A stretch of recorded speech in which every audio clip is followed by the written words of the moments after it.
एक कवि कह रहा है कि औरत की जीभ में अमृत भरा होता है, दूसरा कवि ये कहता है कि औरत की जीभ में जहर होता है। अगर द्रौपदी शायद ये ना कहती दुर्योधन से कि अंधा के अंधे ही हुए हैं, तो महाभारत क्यों होता, क्यों युद्ध होता, क्यों जुआ खिलता, क्यों द्रौपदी की साड़ी खिंचती।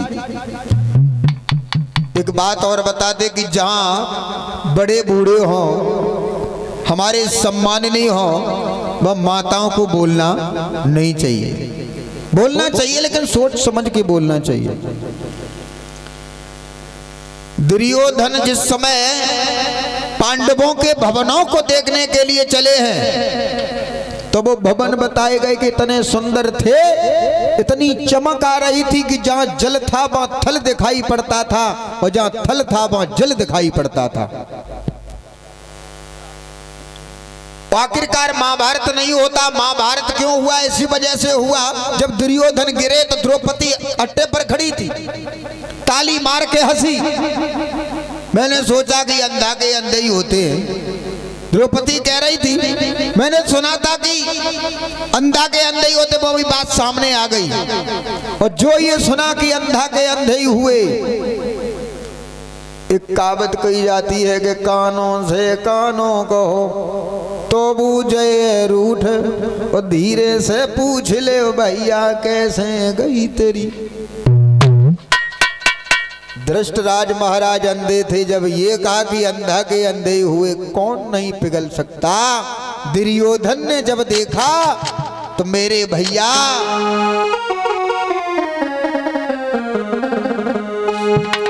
कि वो चलनशील उसे परताना, और छुई गई थी आग सी कोलों पर, बिजली पड़ गई और विचारों पर, कैंची चल गई थी फपोलों पर।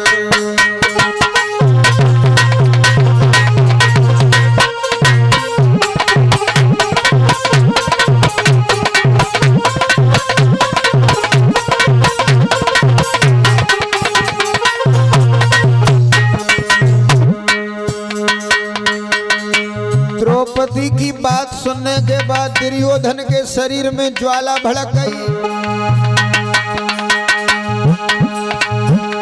वो चलनशील उस परताना, छुई गई थी आग सी कोलों पर,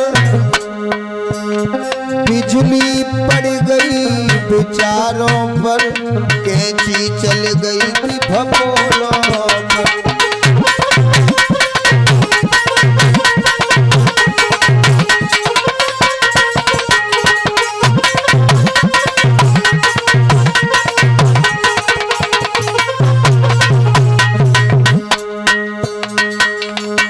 द्रौपदी ने कहा कि अंधा के अंधे हुए दिन में दिखाई नहीं पड़ता है। दुर्योधन ने जवाब दिया, ओरी पंचाली तुझे घमंड है। वहां से दुर्योधन कहता है, ओरी पंचाली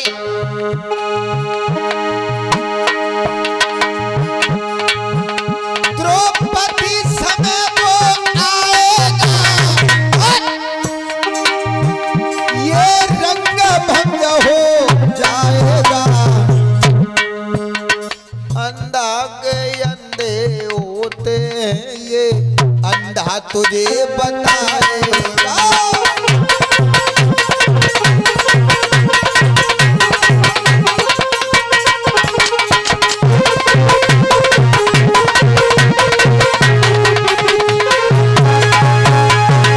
दुर्योधन ने जवाब दिया, पांचाली तुझे घमंड है अपने ऊपर। अब हम बताएंगे कि अंधा के अंधे होते हैं या आंखों वाले होते हैं। दुर्योधन इतने शब्द कहने के बाद वापस चला जाता है।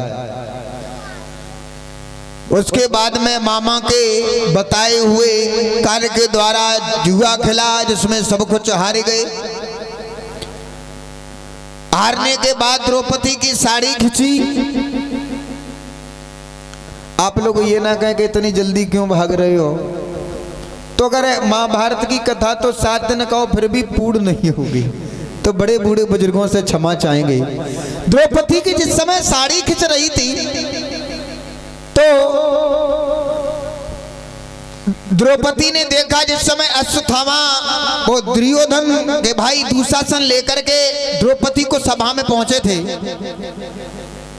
द्रौपदी ने देखा कि हमारे बड़े बूढ़े पिता तुल बुजुर्गों, हमारे जेठ ससुर बैठे हुए हैं जिस सभा में, उस सभा में हमें ले जाया जा रहा है।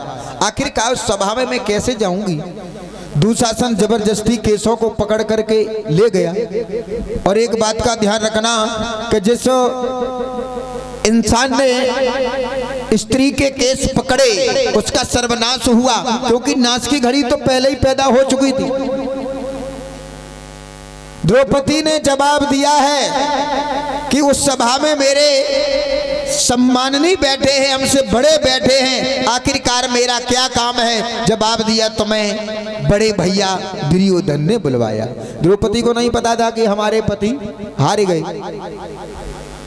जब सभा में पहुंची द्रौपदी ने देखा कि हमारे 5 पति बैठे हुए हैं।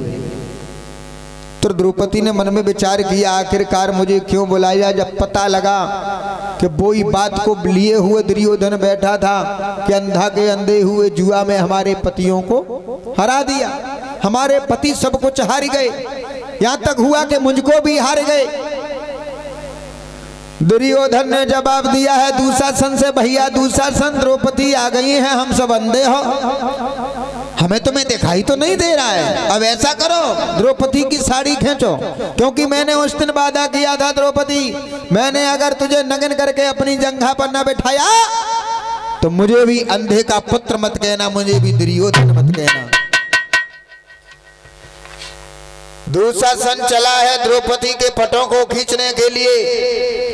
द्रौपदी ने मन में विचार किया, मेरे 5 पति बैठे हैं, बड़े बड़े धनुषधारी, बड़े बड़े पहलवान, 60,000 हाथियों का बल रखने वाले भीमसेन, आखिरकार हमारे पतियों के सामने हमारी इज्जत कैसे लूटी जाएगी। साड़ी के पटों को पकड़ा, दुशासन साड़ी के पटों को खींचने लगा। द्रौपदी ने आज अपने हाथों से पटों को पकड़ लिया, 5 पतियों की ओर देखा, धर्मराज महाराज की तरफ देखा तो धर्मराज नीचे को निगाह करी गई। वही अर्जुन थे, गांडीवधारी अर्जुन, उनकी तरफ देखा, वो भी नीचे को निगाह कर गई। 60,000 हाथियों का बल रखने वाले भीम की तरफ देखा, वो भी निगाह घुमा गए, क्योंकि बात में फंस जाना सबसे बड़ी हार होती है और बात से निकल जाना सबसे बड़ी जीत होती है। आज द्रौपदी ने मन में विचार किया, जब हमारे पति ही सर झुकाए हैं तो आखिरकार इस संसार में कौन है। भीष्म पितामह की तरफ देखा है तो भीष्म पितामह भी सर नीचे को कर गए, एक अबला की लाज लुटने जा रही है और भीष्म पितामह नीचे को सर कर गए। कैसे थे भीष्म पितामह, कैसी थी शक्ति, कैसी थी प्रतिज्ञा। एक बात और बता दें कि जब त्रेता युग में सीता मां का हड़ करके रावण ले जा रहा था तो जटायु महाराज जो थे पक्षी थे, मनुष्य का पक्षी का कोई संबंध नहीं होता, लेकिन फिर भी पक्षी होने के नाते जब रावण सीता को चुरा करके ले जा रहा था तो सीता को बचाने के लिए जटायु महाराज ने रावण से युद्ध किया। आखिरकार भले ही वो मर गए लेकिन एक अबला को बचाया, बचाने की कोशिश की एक पक्षी होने के नाते। और इधर देख लो द्वापर युग में ठीक विपरीत, अपने कुल की पुत्र वधू, घर की बहू और घर की बहू की साड़ी खिंच रही है सभा में, और बड़े